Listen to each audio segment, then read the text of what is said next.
Assalamualaikum warahmatullahi wabarakatuh. Alhamdulillah, wassalatu wassalamu ala rasulillah. Segala puji dan puja kehadirat Allah subhanahu wa ta'ala, juga salawat dan taslim kepada Nabi besar Muhammad sallallahu alaihi wa ala alihi wa sahbihi wasallam. Saudaraku seiman, menjelang Ramadan beberapa hari lagi, semoga Allah subhanahu wa ta'ala menerima seluruh amal yang pernah kita kerjakan, yang sedang kita kerjakan, dan juga yang akan kita kerjakan sampai menjelang ajal datang nanti diterima dengan pahala yang sempurna.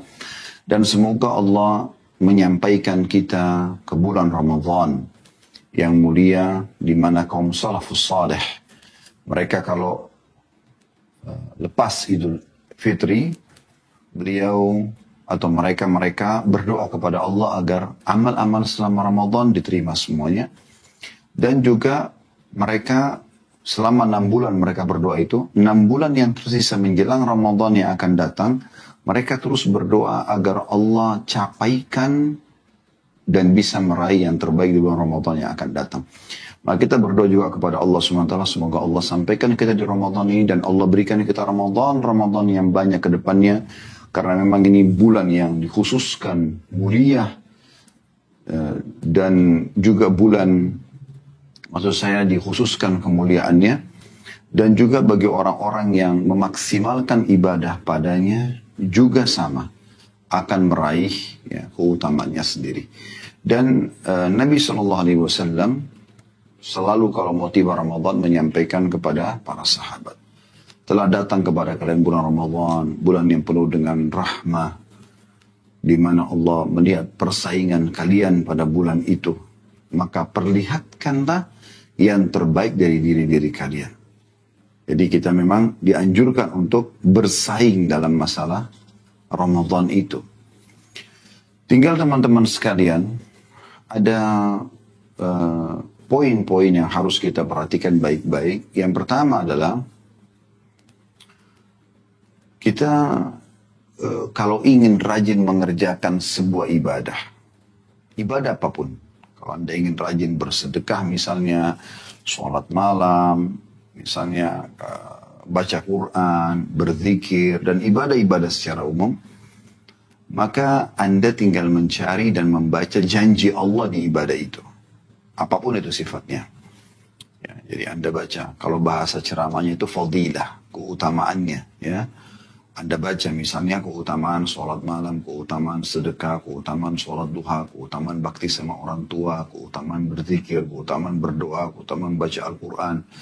Semua itu Anda baca. Nah, sama juga dengan menyambut Ramadan ini. Sambutlah dengan membaca dan mencari tahu tentang keutamaannya. Karena ini penting sekali. Seseorang itu atau sosok manusia, biasanya kalau dijanjikan sesuatu, mereka lebih semangat untuk mengerjakan apa yang sedang dijanjikan atau akan dia dapatkan dan dia raih dari ibadah yang sedang dia kerjakan, gitu kan? Jadi jangan sampai kita didahului oleh syaitan yang selalu membisikkan hal-hal negatif tentang ibadah yang kita ingin kerjakan. Misalnya contoh orang mau sholat malam, biasanya syaitan membisikkan kan, oh kalau malam masih panjang, nanti kamu ngantuk, besok kamu mau bekerja. Hal-hal negatif supaya Anda tidak mengerjakan ibadah tersebut. Anda ingin bersedekah misalnya, sama halnya. Mereka atau syaitan-syaitan ini akan berusaha membisikkan, kau kan lebih butuh, orang ini mungkin anak pinjaman, mungkin dia masih mampu. Semua persepsi negatif ditanamkan supaya Anda tidak mengerjakan ibadah tersebut. Nah, sama juga hal ini semua dalam ibadah, sama halnya juga dalam masalah bulan Ramadan. Mereka, syaitan-syaitan ini akan berusaha membisikkan hal-hal negatif. Puasa 1 bulan penuh, wah susahnya luar biasa. Jadi sudah dimulai dengan persepsi negatif, sehingga Anda akhirnya menyambut Ramadan dengan berat hati. Seakan-akan ini beban. Padahal teman-teman sekalian fahami dan tepis bisikan syaitan tersebut. Pertama dengan isti'adzah, a'udzubillahi minasyaitonirrajim, agar Allah lindungi Anda dari syaitan itu. Kemudian yang kedua, Anda baca keutamaannya Ramadan. Dan yang ketiga teman-teman sekalian, yang harus kita fahami adalah bulan Ramadan ini bulan kesehatan, bulan kesehatan. Ya, jadi kalau badan kita ini robot, mungkin sudah rusak teman-teman sekalian. Karena kita makan yang manis, yang asam, yang pedas, ya, yang panas, yang dingin, semuanya kita konsumsi. Ini kalau badan kita robot mungkin bisa rusak. Allah subhanahu wa ta'ala sebagai pencipta telah menyebutkan kalau manusia diciptakan fi ahsani taqwim, sempurna sekali. Dan Allah sudah sebagai pencipta sudah menyiapkan fasilitas untuk menservis tubuh kita. Nah, ini bisa dengan puasa. Jadi dalam 1 tahun 12 bulan, 11 bulan Anda bebas untuk mengkonsumsi makanan, minuman selama halal. Dan ada memang ibadah-ibadah sunnah seperti puasa sunnah, tapi tidak semua orang wajib mengerjakannya. Cuma di Ramadan Anda diwajibkan, karena sudah 11 bulan Anda gunakan tubuh Anda ini untuk mengkonsumsi makanan, minuman, ya kan gitu. Maka Anda butuh servis. Makanya teman-teman melihat hasilnya di saat tiba Idul Fitri, kita silaturahim ke rumah keluarga, seperti Masya Allah tradisi kita di Indonesia, biasanya kita silaturahim dengan keluarga. Baru makan beberapa potong ketupat saja sama sedikit kari ayam misalnya, udah kenyang. Kenapa kenyang? Karena perut kita sudah diservis. Usus kita sudah kembali normal lagi. Ya. Jadi demi untuk kesehatan. Ada satu orang di Saudi, teman-teman sekalian, dia tidak pernah mau puasa Ramadan. Pengusaha besar di Saudi, kisah nyata. Karena dia tidak mau puasa, maka dia selalu mengajak istri dan anaknya untuk safar di akhir bulan Sya'ban, kayak kita sekarang ini dia safar. Dia nggak balik ke negerinya Saudi kecuali akhir Ramadan atau selepas Idul Fitri. Jadi dia nggak ada puasa dengan alasan musafir gitu. Itu dilakukan bertahun-tahun sampai akhirnya Allah uji dia dengan penyakit. Setiap kali tiba penyakitnya yang Allah ujikan, perutnya kejang dan dia kesakitan. Karena dia punya harta banyak, dia keliling dunia teman-teman sekarang. Dia berdatangi semua dokter spesialis penyakit dalam, tapi tidak ada yang tahu penyakitnya apa. Ya. Setelah dia putus asa, semua dokter sudah diajak konsultasi, kemudian juga dia ya sudah mengkonsumsi sekian banyak vitamin, obat-obatan, tapi juga tidak ada hasilnya. Maka dia terakhir ikhtiar mendatangi satu dokter Katolik di Jerman, dan dokter ini sudah lama memasuki Islam. Setelah dilihat hasil labnya, orang ini nggak ada penyakitnya kalau secara medis. Juga dokter-dokter, nama dokter yang didatangi dokter-dokter terkenal internasional ini, obat-obat dan vitamin dikasih semuanya yang bagus-bagus gitu. Ini tidak ada masalah. Tiba-tiba dokter ini karena memang sudah lama dia pelajari Islam, dan dia butuh satu pendongkrak yang membuat dia mau nanti masuk Islam gitu. Tapi dia belum temukan. Maka dia pun akhirnya mengatakan kepada si muslim tadi ini, bukankah Anda beragama Islam? Kata si dokter itu. Lalu orang ini mengatakan, iya, saya beragama Islam. Lalu kata dokternya, di dalam Islam saya tahu Anda punya puasa yang diwajibkan untuk seluruh umat Islam. Maka sekarang ini sudah hampir bulan Ramadan. Coba Anda tinggalkan semua obat-obat ini, tidak usah lagi konsultasi sama dokter siapapun. Coba lakukan terapi puasa itu. Kata orang ini, saya seperti ditampar oleh dokter ini. Karena memang selama ini justru saya menghindar dari puasa itu. Ini malah orang Katolik yang menasihatin. Allah gerakkan lisannya untuk berbicara gitu. Maka dia pada saat itu mengatakan, saya bertekad, berazam, saya mau berpuasa mulai sekarang. Dia bilang begitu dia pulang dari tempat dokter tersebut, tidak pernah kambuh lagi penyakitnya. Dan bulan Ramadan sebulan penuh dia puasa, tidak ada gangguan sama sekali. Sampai akhirnya selepas Idul Fitri dia datang ke Jerman, lalu dia berterima kasih pada dokter tersebut. Dan dokter tersebut memang kaget juga karena ternyata dengan terapi ini bisa sembuh. Dan ini yang dia harapkan juga, maka akhirnya dia syahadat. Jadi memang Ramadan itu, puasa itu adalah bulan training, bulan kesehatan, bukan penyiksaan. Ya, bukan bulan untuk menyusahkan. Para sahabat Nabi Ridwanullahi alaihim, mereka berpuasa teman-teman sekalian di waktu perang Badar di tahun 2 Hijriah. Tahun pertama disyariatkan Ramadan, ya, itu pas terjadinya, ya, atau bertepatan dengan terjadinya perang Badar. Maka para sahabat berpuasa sambil berperang. Jadi seorang muslim tidak terganggu sebenarnya dengan aktivitas dia atau tidak perlu terganggu aktivitasnya dengan puasa, gitu kan? Tidak ada hubungannya sama sekali. Dia tetap bisa ya melakukan aktivitasnya. Bahkan innamal a'malu binniyat, semua sesuai dengan niat seseorang, gitu kan? Kalau Anda niat pada saat makan sahur, kayaknya jam 11 siang, sebentar saya lapar nih, kayaknya saya haus. Dan niatnya sebatas itu. Maka nanti jam 11 dia benar akan merasakan itu, dia akan lapar, dia akan haus. Karena memang sugesti dia, niat dia hanya itu. Gitu kan? Sampai di sini saja. Tapi kalau Anda coba, pernah nggak Anda amalkan? Saya yakin mungkin pernah terlintas dalam hidup Anda, di bulan Ramadan ya, Anda niatkan, saya sahur walaupun cuma dengan segelas air, saya tahan sampai azan maghrib. Tahan kok. Bahkan kadang-kadang subhanallah pada saat buka puasa pun hanya minum segelas air putih atau teh manis dengan beberapa potong kue atau kurma, kita sudah bisa bertahan sampai selesai tarawih baru kita makan. Gitu kan? Saya kadang-kadang subhanallah di bulan Ramadan makan cuma sekali gitu. Karena selepas tarawih makan, itu udah masih kenyang, sahur pun tidak dibutuhkan, paling cuma minum air atau makan beberapa butir kurma sudah cukup gitu. Ya. Maka Ramadan bukan Ramadan bukan bulan penyiksaan. Pada saat sahur dan buka puasa juga bukan ajang untuk balas dendam tanda kutip, sehingga Anda sibuk dengan makanan dan minuman sehingga akhirnya Ramadan yang merupakan target untuk kesehatan juga ya itu tidak Anda capai. Nah ini perlu difahami baik-baik gitu, ya. Baik, kita akan mulai teman-teman dengan masalah poin pertama, keutamaannya, ya. Sudah tidak asing lagi, ya, teman-teman sekalian, kalau hadis Nabi SAW memang menyebutkan kewajiban puasa Ramadan, karena ini bagian daripada rukun Islam kita. Berarti Anda kalau kerjakan, Anda mengiyakan rukun Islam Anda, ya.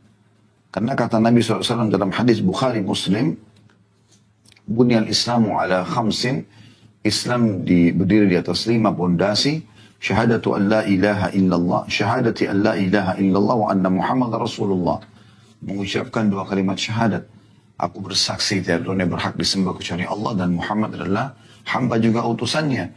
Wa iqamis shalah, dan mendirikan salat, wa ita'iz zakat, menunaikan zakat, wa saumi Ramadan, dan berpuasa Ramadan, wa hajjil bait, dan haji ke rumah Allah. Jadi kita tahu ini bagian daripada rukun Islam kita. Makanya semua muslim yang sudah balik dimanapun mereka berada, standarisasi Ramadan semuanya puasa. Ya. Semuanya melakukan ya, kegiatan-kegiatan ibadah yang diperintahkan. Ya. Baik siang harinya puasa, diikuti dengan menjauhi larangan-larangannya, juga di malam hari mereka sibuk dengan sholat malam atau sholat tarawih. Juga hadis Nabi SAW, dan ini perlu kita niatkan ini ya, kalau mengerjakan puasa Ramadan, ya, menyambutnya dengan gembira, ini karena memang perintah Allah dan juga berharap balasannya. Salah satu balasannya adalah masuk dalam surga. Disebutkan dalam sebuah hadis, ya, yang disebutkan oleh Al-Mundhir dalam Targhib Tarhibnya, disebutkan oleh Al-Albani dalam silsilah hadis sahihah di nomor 867, yang dimana Nabi SAW bersabda, ittaqu rabbakum wa sallu khamsakum wa sumu syahrakum wa addu zakata amwalikum wa ati'u dha amrikum tadkhulu jannata rabbikum. Bertakwalah kepada Rabb kalian, artinya patuhlah selalu, supaya ya kalian termasuk hamba-hamba yang diberikan balasan yang sempurna. Karena dengan patuh, bertakwa kepada Allah, kerjakan perintah, tinggalkan larangan, maka kita akan termasuk hamba-hamba yang bertakwa. Dan kita sudah tahu dalam ya surah At-Talaq, surah nomor 65, 4 ayat berturut-turut Allah sebutkan tentang keutamaan bertakwa. Di ayat 2-nya, di akhir ayat 2 surah At-Talaq, Allah mengatakan, a'udzubillahi minasyaitonirrajim, wa may yattaqillaha yaj'al lahu makhraja. Siapa yang bertakwa kepada Allah, Allah akan berikan kepadanya makhraja, jalan keluar dari permasalahan dia.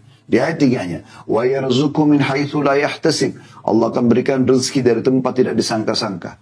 Ayat keempatnya, di akhir ayat 4-nya Allah mengatakan, wa may yattaqillaha yaj'al min amrihi yusra. Siapa yang bertakwa kepada Allah, Allah akan mudahkan ya urusan-urusannya. Kalau tadi kan di ayat 2-nya diberikan jalan keluar, tapi belum dijelaskan apakah jalan keluarnya mudah atau tidak. Tapi di ayat 4-nya dipastikan urusan dan solusinya adalah yusra, mudah. Di ayat 5-nya, dan ini keutamaan yang keempat, ya, Allah mengatakan, wa may yattaqillah yukaffir anhu sayyi'ati wa yu'dhim lahu ajra. Anda bisa buka dalam surah At-Talaq ayat 2, di akhir ayat 2, di awal ayat 3, di akhir ayat 4, dan di akhir ayat 5. Siapa yang bertakwa kepada Allah di akhir ayat 5-nya, maka Allah akan bersihkan dosa-dosanya, ya, dan akan melipat gandakan pahalanya. Jadi ini perintah. Kemudian kata Nabi SAW, selain bertakwa kepada Allah, sholatlah 5 waktu kalian. Selalu on time, jaga kehusyuannya, jaga gerakannya, bacaannya, maksimalkan. Ya. Kemudian yang ketiga, berpuasalah di bulan Ramadan. Nah ini saksi bahasan kita. Puasalah, sambut dengan gembira, meriah. Ya. Kalau tahun-tahun lalu teman-teman kita belum memaksimalkan Ramadan kita, karena sibuk dengan banyak hal-hal, minimal yang mubah lah, gitu kan. Maka sekarang kita isi semuanya dengan yang sunnah. Supaya berpahala, berbobot gitu. Bahkan ada banyak hal-hal yang mubah bisa kita ubah menjadi sunnah. Seperti contoh misalnya tidur, mubah. Tapi kalau Anda niat untuk memberikan hak tubuh Anda, maka dia menjadi ya sunnah. Anda mandi, mubah. Tapi kalau Anda niatkan mandi karena ingin memberikan jasad ini, yang Allah berikan rasa gerah. Ya, penciptanya memberikan rasa itu supaya kita membersihkannya dan kita setelah bersih-bersih kita merasa segar, fresh kembali, maka kita kerjakan karena Allah, ya, karena ingin amanahkan badan ini dan saya memberikan haknya, maka Anda berpahala. Itu kan contohnya. Nah, ini mubah. Makan, minum, mubah. Tapi kalau Anda niat makan dan minum untuk memberikan hak jasad di saat Anda haus, oh tubuh saya lagi Allah berikan peringatan untuk berikan minum. Lagi lapar, oh tubuh saya lagi Allah berikan sinyal untuk makan misalnya. Nah ini adalah pemberian hak, ya. Baik, setelah berpuasa di bulan Ramadan, yang keempat adalah tunaikan zakat kalian. Keluarkan zakat. Nah bagi teman-teman yang belum niat mengeluarkan zakat, maka niatkan Ramadan tahun lalu awal haul saya hitungan zakat. Berarti Ramadan ini kita sudah tutup buku. Semua yang Anda tabung dan Anda investasikan, Anda hitung, kalau mencapai nilai seluruhnya 85 gram emas minimal, maka dikeluarkan 2,5%. Dan yang terakhir wasiat beliau yang kelima adalah taati pemimpin, perintah pemimpin kalian. Selama bukan maksiat, patuhnya. Maka kalian akan masuk surga Rabb kalian. Kalian akan masuk surga Rabb kalian. Jadi ada jaminan masuk surga, termasuk diantaranya puasa Ramadan. Demikian juga kita perbaiki niat kita teman-teman sekalian.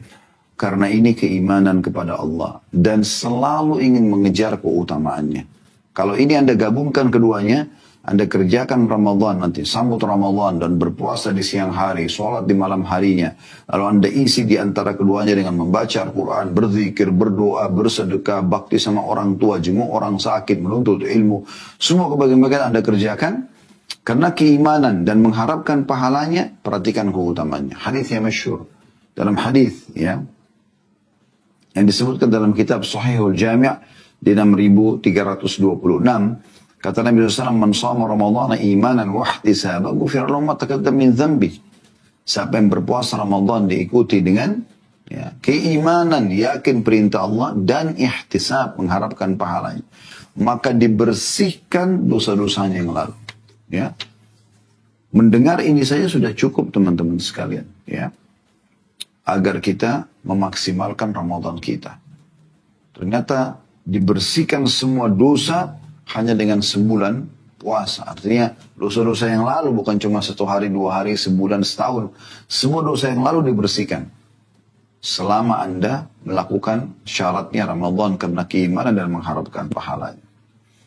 Juga selain kita berharap diampuni dosa, bisa juga kita berharap agar minta kepada Allah agar diselamatkan dari api neraka. Ini kita kejar semua keutamaannya. Tadi ada jaminan masuk surga.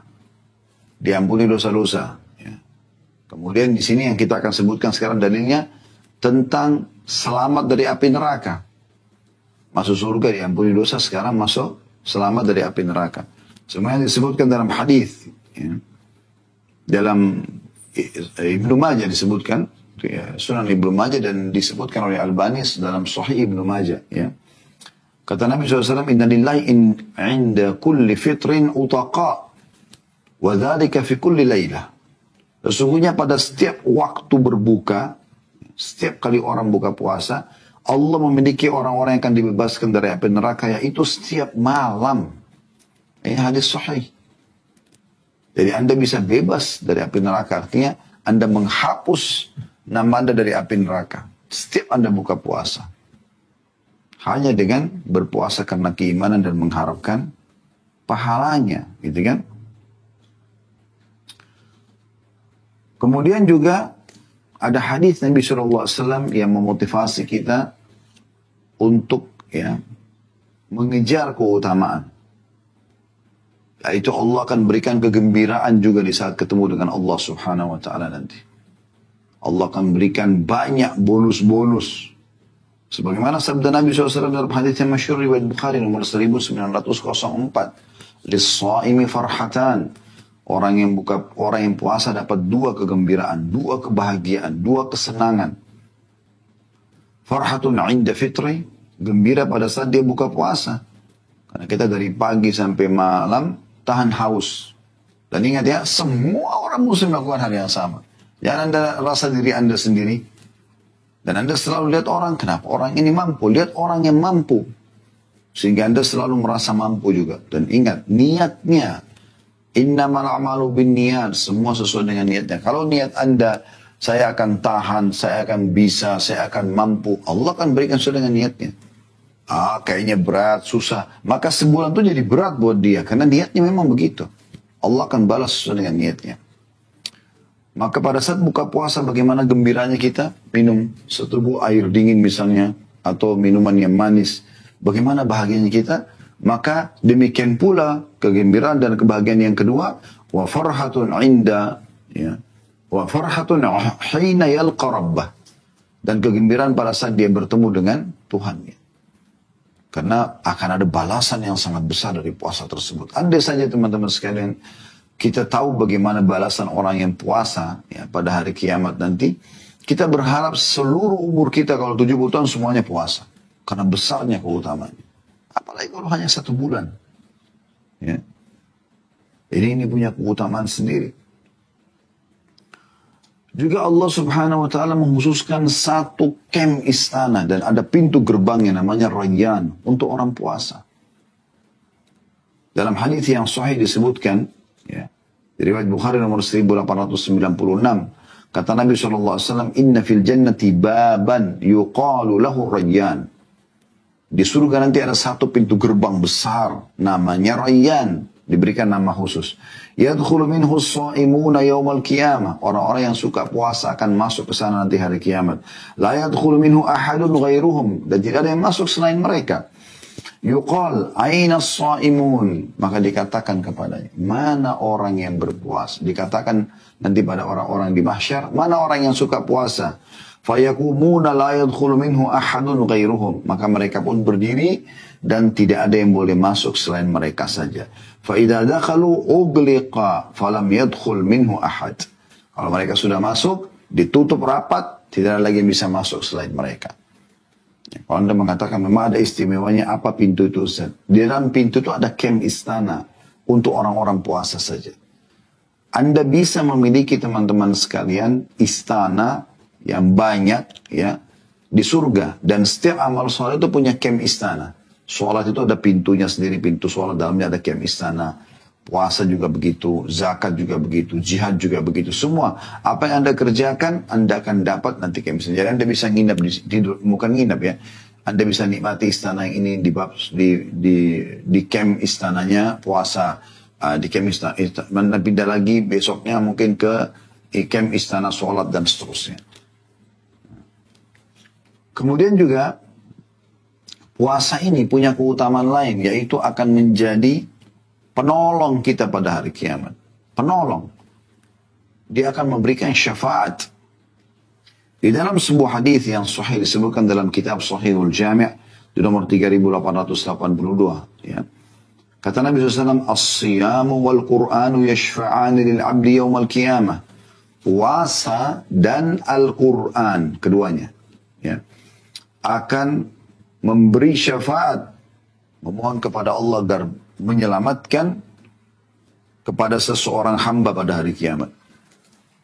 Yang rutin membaca Al-Quran, yang rutin berpuasa, maka keduanya ini akan berbentuk makhluk pada hari kiamat dan memohon kepada Allah Subhanahu wa Ta'ala agar, ya, orang ini diselamatkan. Dalam riwayat yang lain, sholat akan mengatakan, ya Allah, sungguhnya aku telah, dalam hadis yang lain dijelaskan, puasa akan mengatakan, ya Allah, aku telah menahannya dari makan dan minum seharian, maka masukkan dia ke dalam surga. Al-Quran akan mengatakan, ya Allah, aku telah menahan matanya tidur di malam hari, maka masukkan dia ke dalam surga.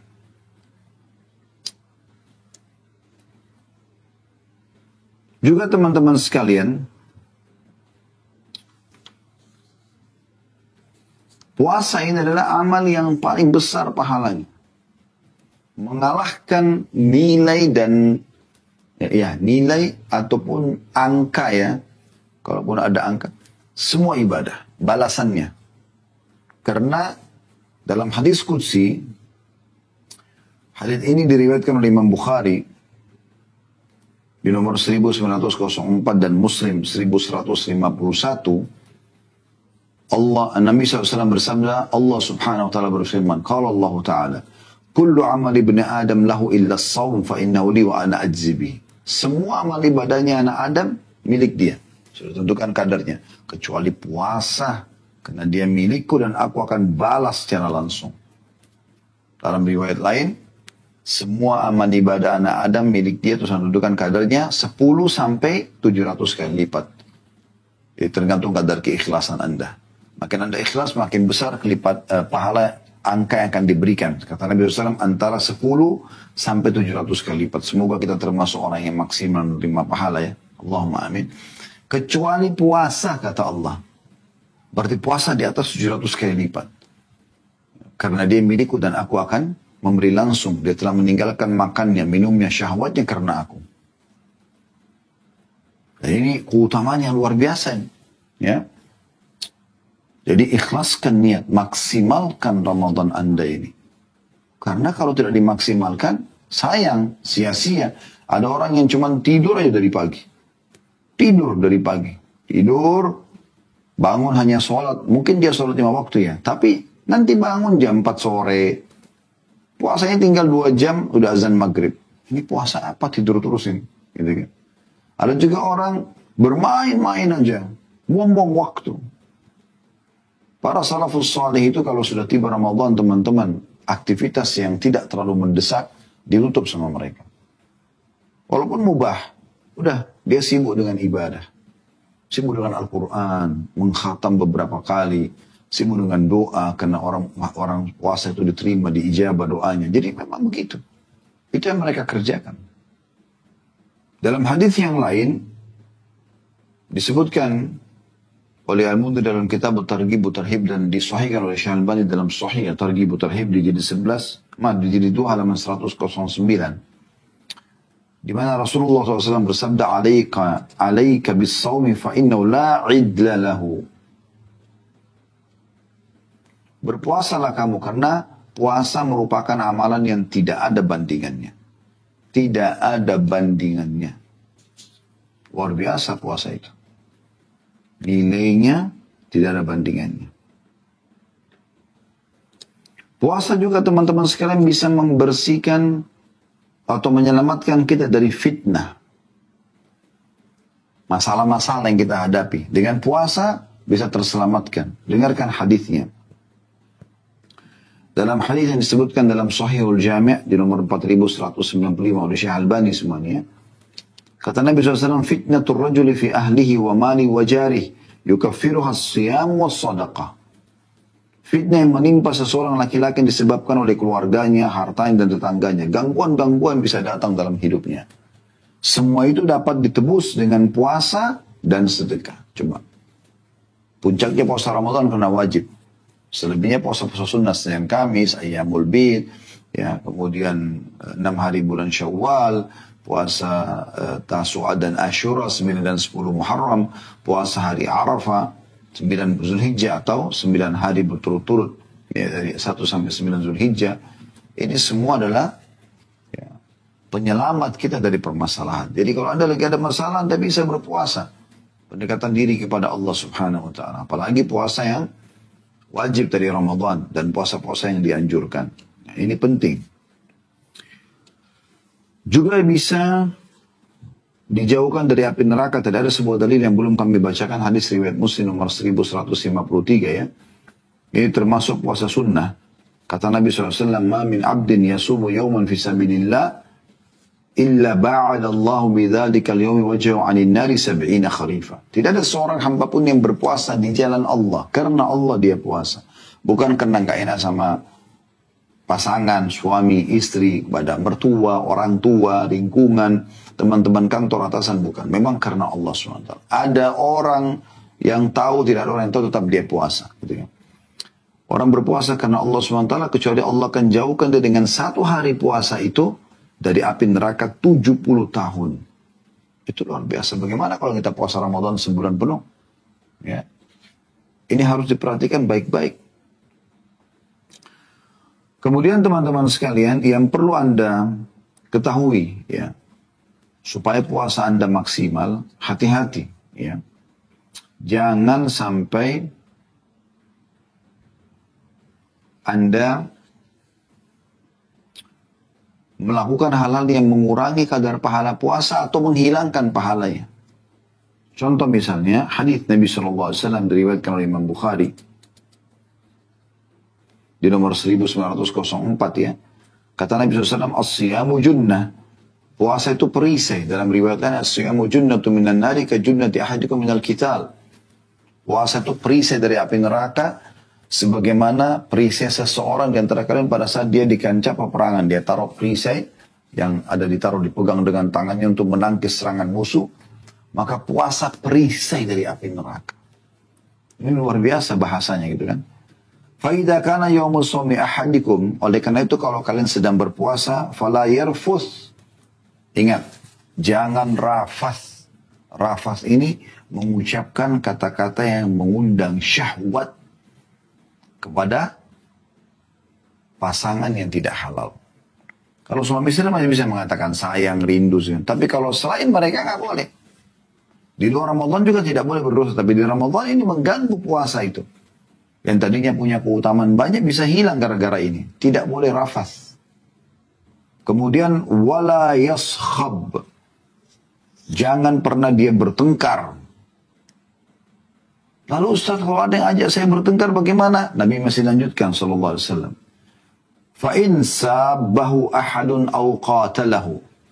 Oleh karena itu bila ada seseorang yang mencelanya atau menantangnya berkelahi, falyakul, maka dia ucapkan, "Inni mru'un sha'im."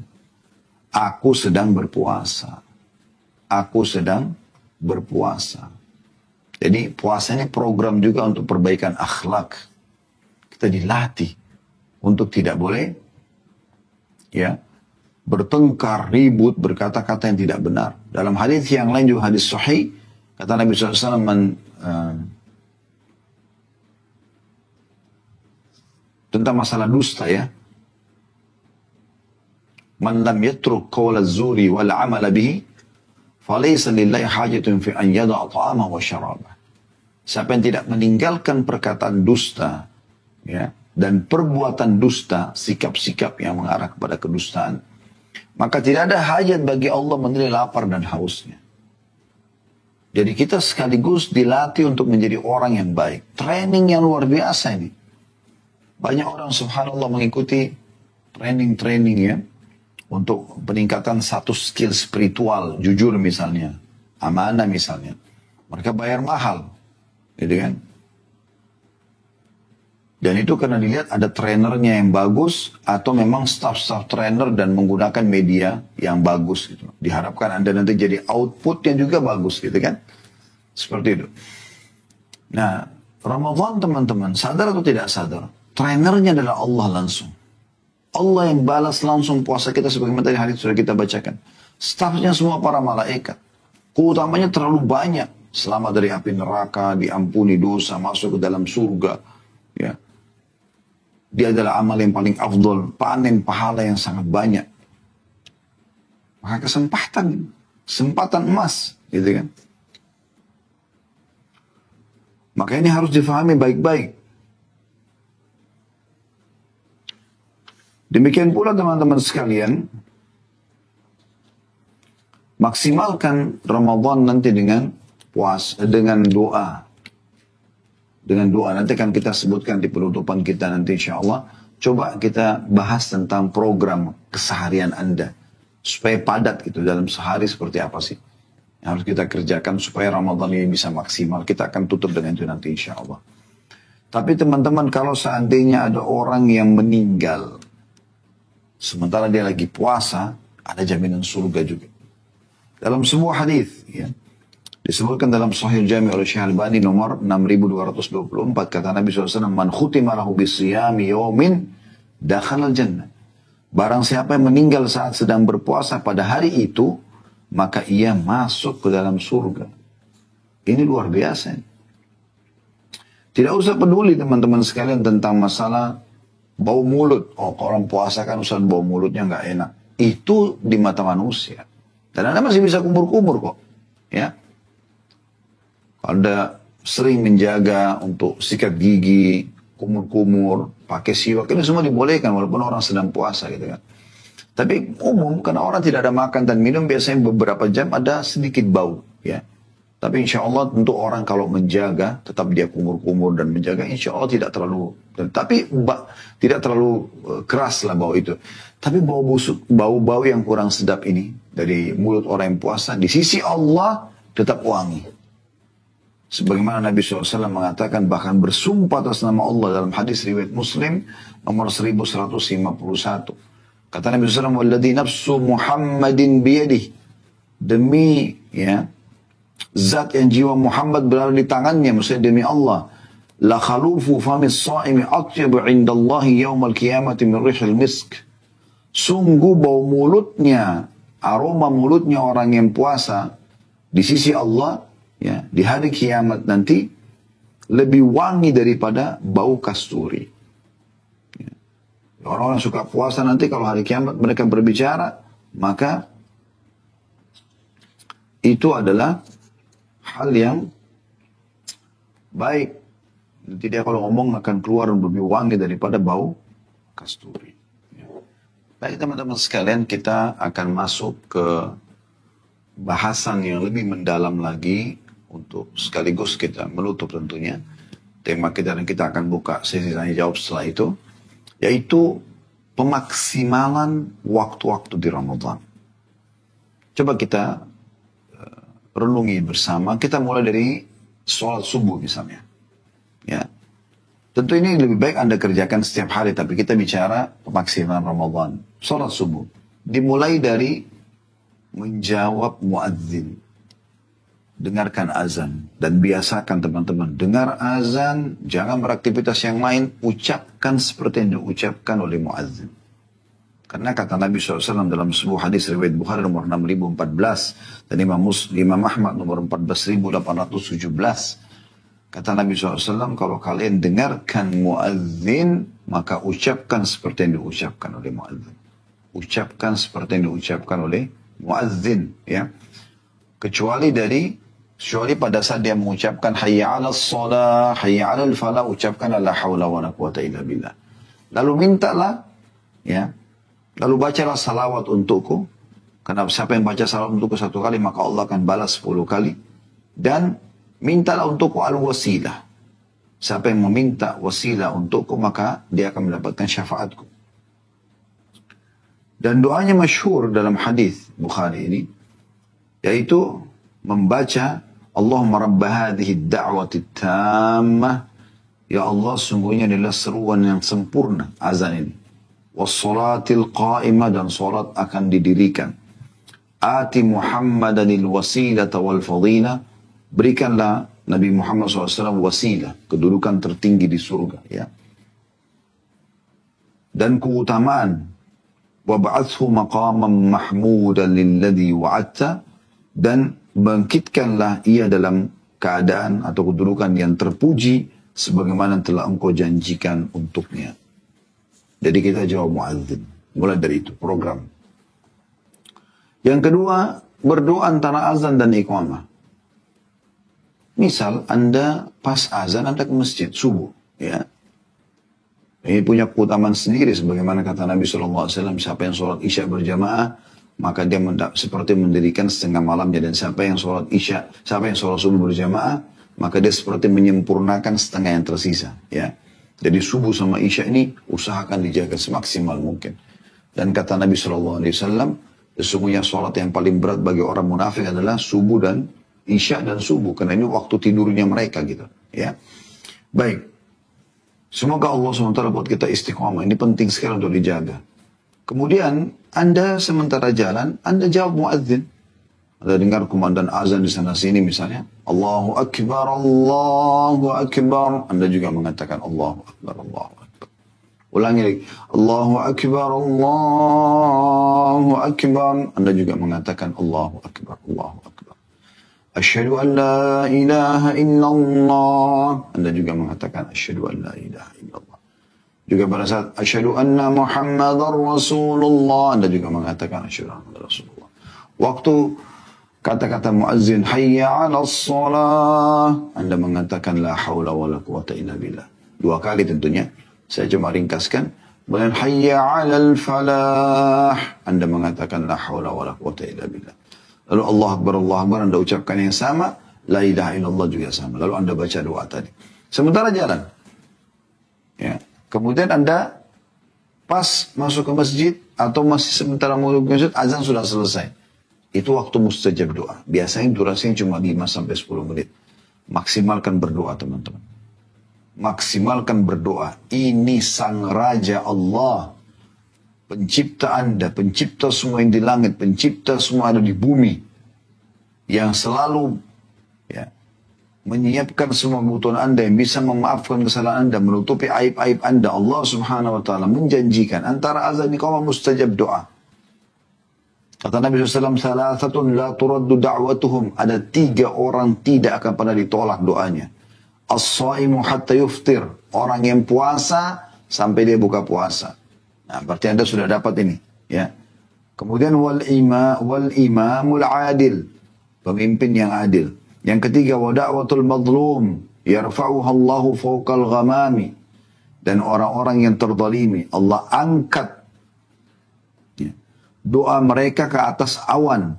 Wa yaftahu laha abwabas sama, dan dibukakan, ya, pintu-pintu langit. Wa yaqulu Rabb, maka Allah pun berfirman, wa izzati la'ansurannaki walau ba'da hin. Maka Allah mengatakan, demi kemuliaanku, sungguh aku akan menolongmu meski telah beberapa saat. Ya. Dalam riwayat lain, ad-du'a bainal azan wal iqamah la turad. Atau la yurad. Ya. Doa antara azan dan iqamah tidak akan pernah ditolak. Jadi Anda sudah berpuasa, tambah lagi antara azan dan iqamah. Gitu kan. Kemudian jangan lupa, sebelum iqamah, dirikan sholat sunnah al-fajr. Karena Nabi SAW sudah mengingatkan itu. Dalam hadis yang sahih riwayat Muslim, rak'atai fajr khairu minad dunya wa ma fiha, 2 rakaat antara azan dan iqamah subuh lebih baik daripada dunia dan seluruh isinya. Dan juga dia masuk dalam 12 rakaat sunnah rawatib. Sunnah yang dianjurkan sekarang untuk dijaga. Yang kata Nabi SAW dalam hadis yang sahih riwayat Tirmidzi, Ibnu Majah, Ahmad, Ibnu Hibban, dari hadis Abu Hurairah radhiyallahu anhu. Tirmidzi disebutkan di nomor 3598, Ibnu Majah 1752, Ahmad jilid 2 halaman 445, Ibnu Hibban 878. Kata Nabi SAW, ma min abdin muslimin yusalli lillahi kulla yawmin 12 rak'ata. Ya, saya ulangi, 12 rak'atan tatawwa'a. Ghaira fariḍah illa banallahu lahu baitan fil jannah. Tidaklah seorang hamba muslim mendirikan sholat sunnah ikhlas karena Allah sebanyak 12 rakaat setiap hari selain sholat fardu, niscaya Allah akan membangunkan rumah baginya di surga. Dan 12 ini adalah 2 rakaat antara azan dan iqamah subuh itu 2 rakaatnya. Kemudian 4 rakaat sebelum duhur berarti sudah 6. 2 rakaat sudah duhur berarti ya sudah 8. 2 rakaat setelah maghrib berarti 10. 2 rakaat sudah isya berarti 12. Anda mengatakan, Ustaz, apa cuma itu saja? Ada yang lainnya. Tapi ini yang mendapatkan istana di surga. Ada hadis yang lain, kata Nabi SAW, siapa yang sholat 4 rakaat sebelum duhur dan 4 rakaat sesudah duhur, Allah akan bangunkan, Allah akan haramkan dia dari api neraka.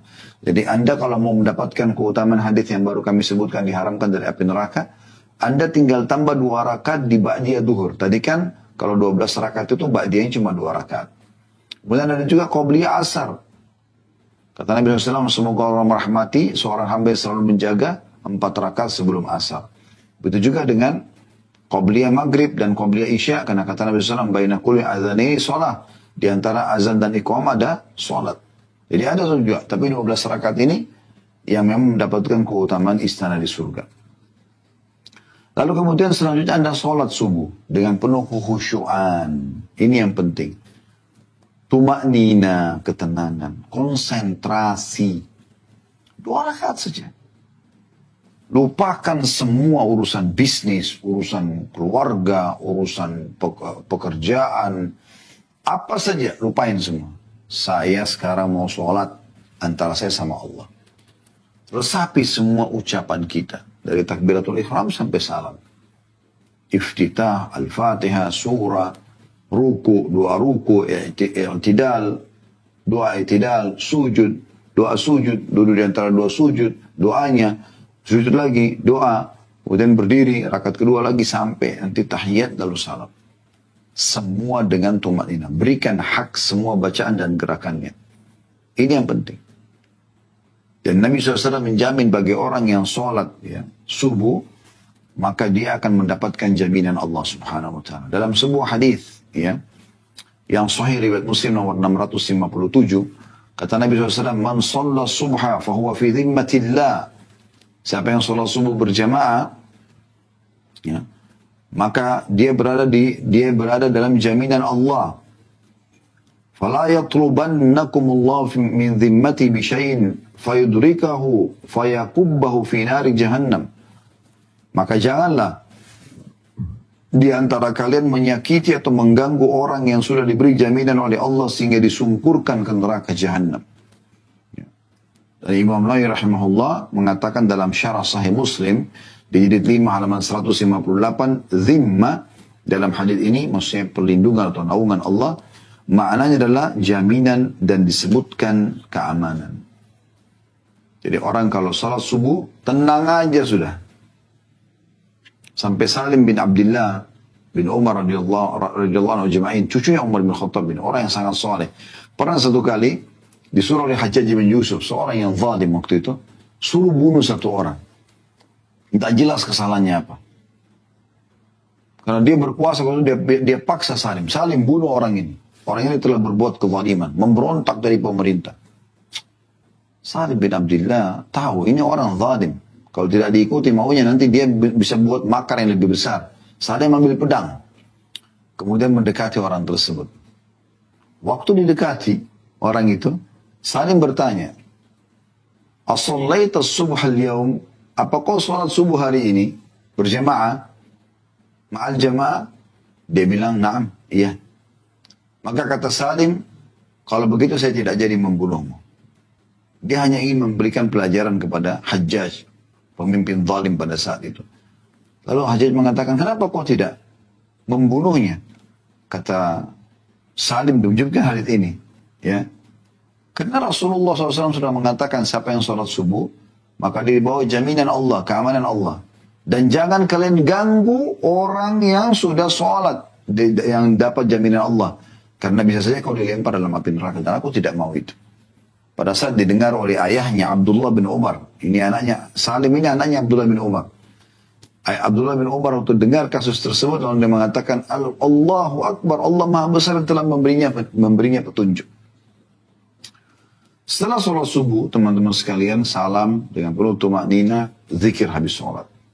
Kata Nabi SAW, Siapa yang habis sholat, dia tidak berbicara dengan orang di sebelahnya, tidak membatalkan wudhunya, tidak berdiri dari musallahnya, tidak pindah tempat, maka malaikat di atas kepalanya mengatakan, ya Allah ampuni dia, ya Allah rahmati dia. Kejar keutamaan ini. Jangan pindah-pindah, jangan sibuk dengan yang lain. Gitu kan? Kemudian berdiam diri di masjid dulu, berzikir. Kalau Anda mampu, ya, maka Anda bisa tunggu sampai terbit matahari. Bagi wanita bisa di musola di rumahnya. Dia duduk sampai terbit matahari. Dengan tujuan insya Allah coba mengejar ya keutamaannya. Karena Nabi SAW mengingatkan masalah itu ya. Siapa yang duduk, ya, siapa yang sholat subuh berjamaah, kemudian atau sholat subuh, kemudian dia duduk berzikir sampai terbit matahari, maka pahalanya sama dengan haji dan umrah sempurna, gitu kan? Ini hadis ya, dihasankan atau disahihkan oleh Syekh Albani. Kemudian teman-teman sekalian, ya, setelah Anda tentu duduk berzikir lalu sampai terbit matahari, lalu dia sholat 2 rakaat ya, sholat 2 rakaat, maka dia akan mendapatkan keutamaan ini. Setelah kemudian itu Anda bisa pulang ke rumah, mulailah Anda beraktivitas seperti biasa, Anda bersih-bersih, mandi, ya. Dan ingat, niatkan bagi Anda, suami, menjalankan tugas mencari nafkah yang halal. Niat itu, bukan hanya karena mau ke tempat kerja. Supaya dapat pahala, dan sepanjang jalan menuju ke kantor, perbanyak zikir. Istighfar kepada Allah, ya. Mengulangi hafalan Al-Quran. Walaupun cuma al-ikhlas misalnya. Karena kata Nabi SAW, al-ikhlas adalah sepertiga Al-Quran.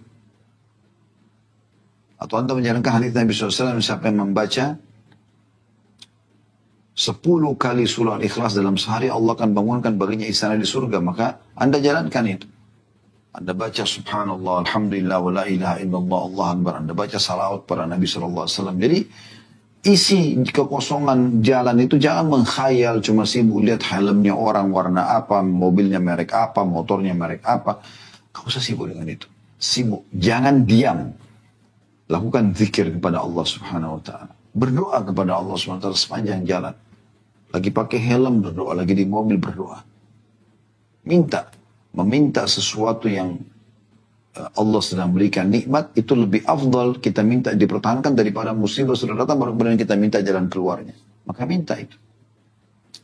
Lalu kemudian setelah Anda tiba di kantor, ya, kalau laki-laki, kalau perempuan misalnya di rumah, suami sudah antar sampai depan pintu, sudah pergi kerja, Anda mulai beraktivitas, mungkin urus anak kalau ibu-ibu, ya, kalau belum punya anak mungkin bersih-bersih rumah, ya. Kalau memang sudah ada suami siapkan PRT, maka Anda coba ya wudu, lalu Anda sholat duha. Suami juga pada saat tiba di kantor, kalau Anda diizinkan oleh atasan Anda keluarkan waktu untuk sholat duha. Setelah Anda coba mengerjakan beberapa pekerjaan, karena dari waktu duha sekitar jam 7, jam 8 sampai duhur, kan itu ada kesempatan untuk sholat duha. Minimalnya 2 rakaat. Yang kata Nabi SAW, ya, di dalam tubuh manusia ada 360 sendi, ya, dan setiap hari dalam tubuh manusia ada 360 sendi, setiap hari dia harus bersedekah untuk 360 sendinya, dan 2 rakaat sholat duha menggantikan itu. Anda mau 4 rakaat lebih bagus lagi dalam hadis qudsi, di mana Nabi SAW bersabda, Allah berfirman, hai anak Adam, rukulah untukku 4 rakaat di awal pagi, maksudnya duha, ya, maka aku akan aku akan penuhi kebutuhanmu pada hari itu. Anda mau lebih banyak lagi di 8 rakaat misalnya. Karena Nabi SAW dikatakan dalam riwayat Imam Ahmad pernah sholat duha 8 rakaat di atas unta beliau. Dan kesepakatan ulama kurang lebih tidak ada batas untuk sholat duha berapa rakaat pun. Tapi ini contohnya Anda sholat duha. Habis itu Anda kembali beraktivitas seperti biasa. Anda kerjakan pekerjaan Anda, tugas Anda, ya. Dan jauhi semuanya dosa-dosa, tontonan-tontonan yang di laptop Anda, atau ngobrol sama lawan jenis di kantor, udah tinggalin semuanya. Ya, di waktu lowong pekerjaan sudah selesai misalnya, ya, Anda bisa baca Al-Quran, supaya Anda bisa mengejar khatamnya gitu kan. Yang penting pekerjaan sudah selesai. Kemudian tiba azan duhur, jangan ketinggalan. azan duhur, sebelum azan Anda ya sudah harus punya wudhu. Ini penting ini, karena banyak orang nanti azan baru wudhu, akhirnya ketinggalan sholat qobliyah. Enggak, wudhu dulu gitu. Jadi jam 11, setengah 12 sudah wudhu. Enggak antri di tempat wudhu, enggak antri di kamar mandi. Kan enak di kantor Anda wudhu, di rumah juga Anda ibu-ibu sudah siap. Kalau punya anak-anak kecil di rumah, ayo ajak sholat sama-sama gitu kan. Kemudian azan Anda sudah siap. Jawab muadzin seperti tadi subuh sama. Kemudian setelah jawab muadzin, ya, Anda sholat qobliyah duhur 4 rakaat. 4 rakaat. Setelah itu berdoa. Kalau masih ada jeda antara azan iqamah berdoa. Atau Anda sisipkan dalam sujud sholat qobliyah duhur 4 rakaat itu, Anda sisipkan doa. Ya. Dan 4 rakaat ini boleh 2 rakaat salam, 2 rakaat salam, atau 4 rakaat sekaligus 1 kali tahiyat saja. Ya. Setelah itu, Anda zikir seperti tadi sama subuh, habis zikir jangan berbicara sama teman di sebelah, jangan batalkan wudhu dengan keluarkan angin, jangan juga berdiri dari musolahnya. Zikir dulu. Zikir sholat itu dianjurkan baca ayat kursi, kata Nabi SAW, ya, siapa yang membaca ayat kursi habis sholat, maka tidak ada yang menghalangi antara dia dan surga kecuali kematian. Kemudian baca Al-Ikhlas, Al-Falaq, An-Nas. Kalau subuh sama maghrib 3 kali. Kalau sholat rubaiyah 4 rakaat, duhur, asar, dan isya 1 kali. Lalu Anda baca subhanallah 33, alhamdulillah 33, Allah Akbar 33. Genapkan 100 dengan la ilaha illallah wahdahu la syarikalah, lahul mulku wa lahul hamdu wa huwa ala kulli syai'in qadir. Kata Nabi SAW, maka akan diampuni dosanya walaupun sebanyak buih di lautan. Ya. Tentu diawali pada saat Anda salam, Anda mengatakan astagfirullah, astagfirullah, astagfirullah 3 kali. Kemudian Allahumma antas salam wa minkas salam tabarakta wa ta'alik ya dzal jalali wal ikram. Allahumma la mani lima a'taita wa la mu'ti lima mana'ta wa la yanfa'u dzal jaddu minkal jadd. Allahumma inni ala dzikrika wa syukrika wa husni ibadatik. Lalu Anda masuk ke ayat kursi tadi, Al-Ikhlas, Al-Falaq, An-Nas, dan subhanallah, alhamdulillah, Allah Akbar masing-masing 33 kali. Setelah selesai, Anda berdiri sholat sunnah 4 rakaat. Ba'diyah duhur, ya. Setelah itu, ya, Anda kembali beraktivitas seperti biasa, ya, ketemu orang, salam. Ya. Anda, kalau ibu-ibu di rumah mungkin bisa dengarin ceramah, ya, sambil Anda beraktivitas sudah mulai mau siapin makanan buka puasa misalnya, sambil dengarin radio, dengarin YouTube, dengarin ceramah, dengarin tilawah. Dan saya sarankan tilawahnya ada terjemahannya supaya Anda paham apa yang Allah firmankan di situ, ya. Anda yang laki-laki di kantor kembali beraktivitas kerja, hindari semua hal-hal yang haram, dan tetap sibuk mencari memberikan hak kantor Anda supaya rezeki Anda halal sampai menjelang asar. Ya. Asar sama tadi, Anda ingat ini, berwuduk sebelum azan, kalau perlu setengah jam sebelumnya, gitu kan? Tapi saya sering batal wudhu saat itu waswas syaitan. Anda kalau biasakan tidak ada masalah. Saya kadang-kadang, subhanallah, bisa tahan wudhu dari duhur sampai isya. Kalau subuh memang kadang-kadang kan kita ada aktivitas ya. Mungkin mandi lagi setelah waktu duha. Tapi kalau duhur, asar, maghrib, isya, saya bisa, berapa kali saya perhatikan tidak ada masalah. Itu kan tergantung kebiasaan. Kalau Anda membiasakan diri selalu keluar, buang angin, selalu membuang air kecil, mungkin. Tapi kalau Anda tidak biasakan, tidak kok. Atau minimal Anda, ya, kalaupun batal, oke lah, tapi setengah jam sebelum azan sudah wudhu, sudah masuk kamar mandi. Azan Anda sudah di masjid, sudah di saf pertama, terutama laki-laki. Anda perempuan sudah di mukena Anda. Ini harus dilakukan dan harus ada perbaikan ke arah sana gitu. Begitu azan sama tadi Anda jawab muadzin, kemudian setelah Anda jawab muadzin, Anda ya mengucapkan doa, karena antara azan iqamah doa diijabah, lalu kemudian Anda sholat qobliyah asar 4 rakaat.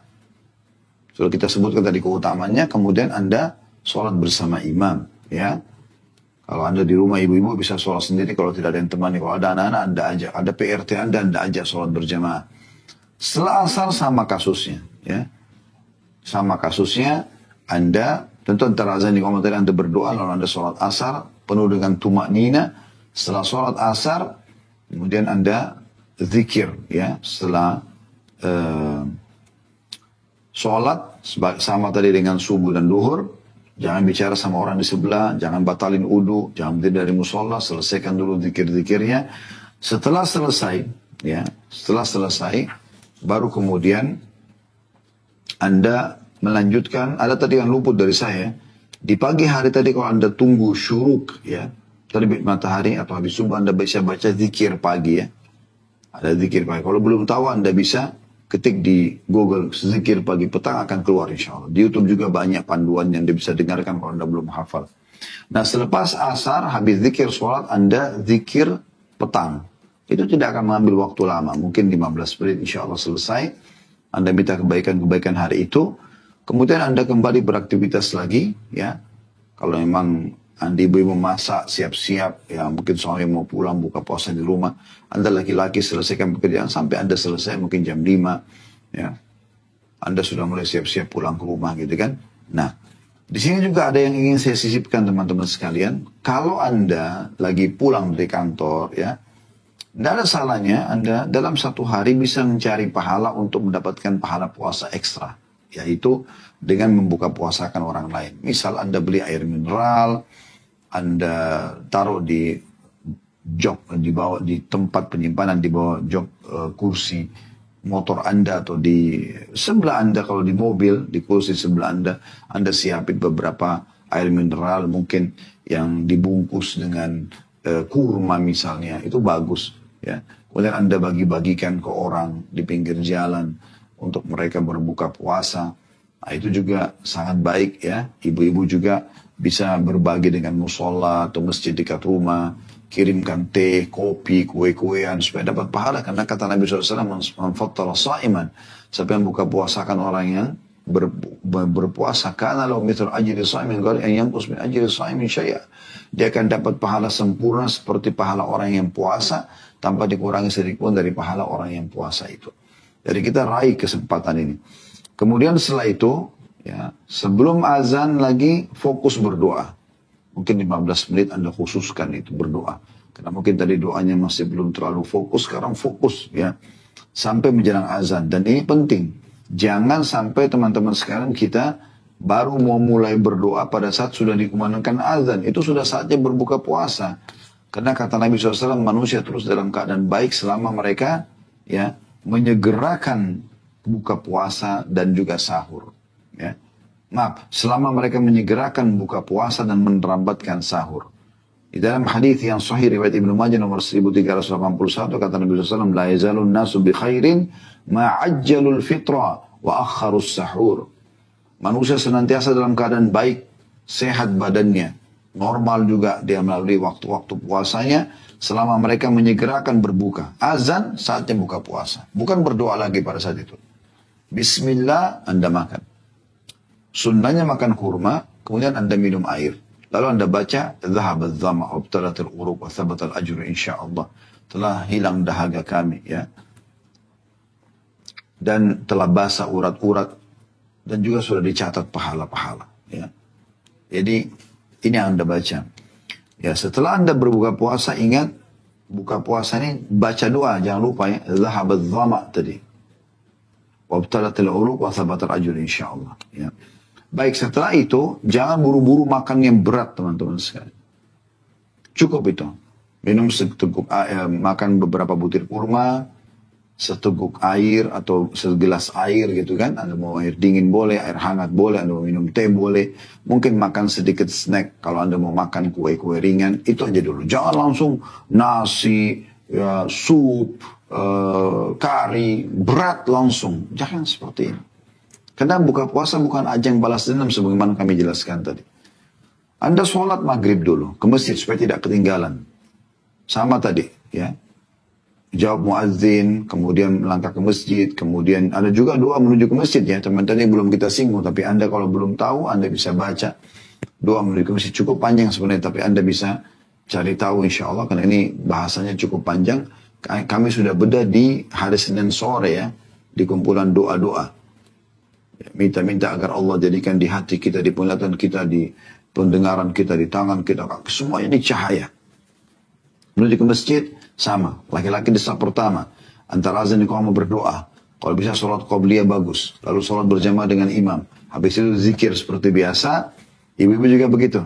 Habis buka puasa, ajarin juga anak-anak buka puasa dulu yang ringan. Setelah itu baru Anda sholat dulu. Supaya awal waktu, habis sholat, nah perut kita sudah mulai lebih siap, baru kita boleh makan yang berat. Ya. Bahkan berat juga jangan seperti tanda kutip orang yang sangat kelaparan, biasa aja. Punya makanan dengan benar, ya sesuai dengan sunnah Nabi SAW, jangan tergesa-gesa, jangan terlihat maaf tanda kutip rakus. Setelah selesai, nanti Anda bisa makan lagi. Siap-siap segera, mau mandi bersih-bersih, segera mandi bersih-bersih, lalu kemudian Anda sholat isya. Jangan lupa, sama tadi, wudu sebelumnya, 15 menit sebelumnya, Anda sudah wudu, Anda sudah di masjid. Jadi bukan berusak-usakan nanti susah dapat di sebelah belakang bagi laki-laki, perempuan juga begitu ya. Anda di masjid atau Anda di rumah, Anda supaya bisa kejar, bisa sholat berjamaah bersama imam, tarawih. Ya, usahakan setiap malam ada. Karena Nabi SAW itu sudah mengingatkan ya, agar kita selalu menjaga ini. Karena kata Nabi SAW, man qama ramadhana imanan wahtisaba, ghufira lahu ma taqaddama min dhanbi. Ya. Seseorang itu, kalau mendirikan malam Ramadan dengan keimanan dan mengharapkan pahala, maka diampuni dosa-dosanya yang telah lalu. Ya. Dan anjuran Nabi SAW agar tidak berpisah dengan imam. Imam sholat 11 rakaat, Anda ikut 11 rakaat. Imam sholat 23, Anda ikut 23. Sabar aja, gitu kan. Apalagi kita di Indonesia tidak baca panjang-panjang surahnya ya. Di Mekah dan Madinah, di Masjid Haram Mekah dan Masjid Nabawi di Madinah, semoga Allah menjaga keduanya ya selalu abadi dalam ketentraman dan kebahagiaan insyaAllah. Mereka baca 23 rakaat dan sholat 23 rakaat dan juga ya bacanya panjang. Tapi kita di Indonesia 23 rakaat juga pendek gitu. Kata Nabi SAW, man qama ma'al imami hatta yansarif kutiba lahu qiyamu laylah. Siapa yang sholat bersama imamnya sampai imamnya bubar dari sholat tarawih itu, maka dicatatkan seakan-akan dia sholat semalam suntuk. Dari mulai ba'da isya, 2 rakaat salam, 2 rakaat salam, terus sampai subuh non-stop. Ini berat kan? Tapi Anda bisa dapatkan pahala hanya dengan sampai imam bubar, sampai imam selesai. Maka ini penting. Dan teman-teman sekalian, ya, perlu diperhatikan baik-baik setelah sholat tarawih, ya, setelah sholat witir, maka Anda pulang ke rumah dengan tenang. Lebih cepat tidur lebih bagus. Tapi kalau ada aktivitas, misalnya Anda mau dengarkan majelis ilmu, Anda mau duduk bersama keluarga, sama anak-anak, sama istri, sama suami, berbicara masalah hal-hal yang baik gitu kan, itu adalah hal yang positif. Silaturahim keluarga, menjenguk orang sakit, membantu orang susah, Anda ajak keluarga untuk misalnya bawa sembako, tetangga-tetangga yang orang miskin dikasih, bersedekah selama Ramadan, maka itu hal yang positif gitu ya. Dan kalau Anda terbangun malam, kemudian Anda mau sholat tahajud lagi, dibolehkan. Ada pendapat ulama yang membolehkan. Gitu kan? Tapi tidak ada witir lagi. Anda tinggal sholat malam saja. Kemudian jangan lupa sahur. Ya, sahur. Dan sahur ini anjurannya diterlambatkan sampai menjelang subuh baru Anda sahur. Sebagaimana tadi hadis sudah kita bacakan. Dan ini sunnah. Kata Nabi SAW, sahur fa inna fi sahuri barakah. Sahurlah, karena di sahur itu berkah. Maksudnya walaupun makan cuma sedikit, tapi makan sahur itu. Kemudian terulang lagi di hari kedua kasus yang sama. Pada saat azan subuh Anda sudah berhenti dan mulai beraktivitas lagi. Ya, sebagaimana sudah kita sebutkan tadi. Ya, bahwasanya ini adalah hal yang luar biasa yang harus kita ya kerjakan dalam keseharian, rutinkan.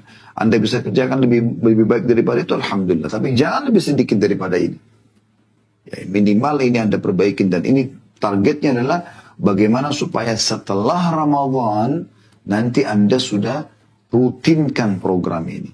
Ramadan akan datang, kita tingkatkan lagi kualitasnya, ya, supaya kita bisa lebih baik lagi dari sebelumnya. Terus begitu. Selama kita masih hidup, Ramadan yang akan datang harus lebih baik daripada Ramadan yang sebelumnya. Ya, ingat teman-teman, penyesalan selalu ada di akhir kehidupan kita.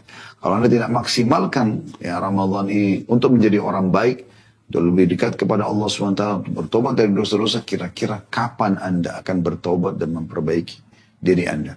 Seluruh dunia orang akan coba menjadi orang baik. Anda ke Afrika, Anda ke Amerika, Anda ke Eropa, Anda ke Asia, Anda ke Australia, sama.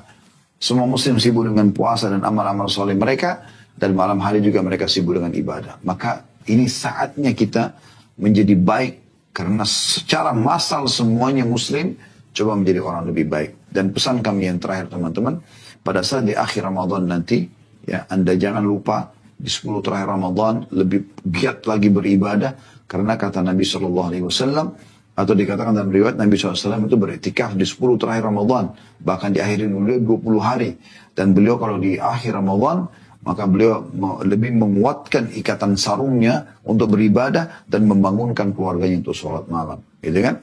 Kemudian juga pesan kami yang terakhir, setelah mengejar malam-malam ganjil di 10 terakhir Ramadan, ingat Lailatul Qadar lebih baik daripada 1000 bulan atau 83 tahun plus 4 bulan. Kalau Anda mengatakan, ya subhanallah pas Lailatul Qadar, atau Anda bersedekah 1000 rupiah pas Lailatul Qadar, atau Anda baca satu ayat pas Lailatul Qadar, maka ini ya sama dengan mengerjakannya selama 1000 bulan atau 83 tahun plus 4 bulan. Ini keutamanya besar sekali. Yang disia-siakan, belum tentu Ramadan akan datang kita masih hidup. Dan teman-teman sekalian, setelah tiba Idul Fitri, ingat, jarak antara Anda sama syaitan 1 bulan. Karena Nabi SAW mengatakan dalam sebuah hadis, kalau tiba Ramadan maka syaitan-syaitan dibelenggu. Mereka tidak leluasa menggoda, seleluasa menggoda di luar Ramadan. Artinya, bayangkan kalau Anda sedang lomba lari dengan satu orang, syaitan ini, tapi dia dibelenggu. Anda jalan santai aja, Anda akan menang. Gitu kan? Jadi Idul Fitri itu kita seperti sudah 30 hari jaraknya dengan syaitan. Sayangnya banyak orang, subhanallah, pas Idul Fitri misalnya mengatakan Alhamdulillah. Tapi Alhamdulillahnya ini bukan Alhamdulillah saya siap mempraktikkan ilmu yang saya dapatkan selama Ramadan. Tapi Alhamdulillah tanda kutip, Alhamdulillah selamat dari penjara ibadah. Alhamdulillah sekarang sudah tidak puasa. Alhamdulillah sudah tidak sholat malam. Alhamdulillah sudah bisa buat dosa. Ini salah ini.